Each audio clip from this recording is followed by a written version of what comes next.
వీళ్ళు ఎందుకు అలాంటి ఇది పడుతున్నారు?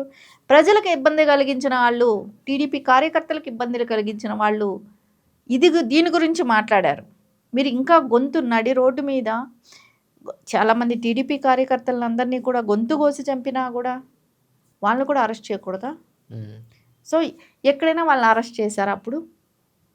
అంటే ఏ రకంగా అరాచకం స్టార్ట్ చేయించారు అంటే మొన్నటికి మొన్న టైర్ కింద జగన్మోహన్ రెడ్డి గారి కారు టైర్ కింద మనిషి చనిపోతే కూడా లింగయ్య గారు అలాంటి దీనికి కూడా మమ్మల్ని అడగకూడదు, ఇది కక్షపూరిత రాజకీయాలు అని అంటున్నారంటే రాంబాబు గారు అంబటి రాంబాబు గారు అంటున్నారు జగన్మోహన్ రెడ్డి గారు వస్తున్నారని తెలిసిన తర్వాత జగన్మోహన్ రెడ్డి గారు ముందే కుట్ర పన్నారు టీడీపీ నాయకులు కానీ ఈ కూటమి కానీ అని అంటున్నారు.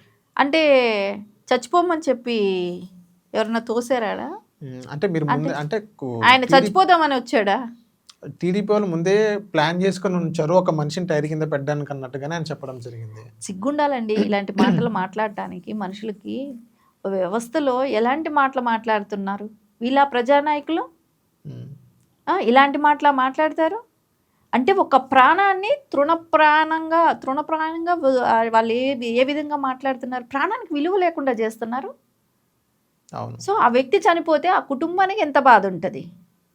సో దాన్ని వాళ్ళు ఆలోచించారా?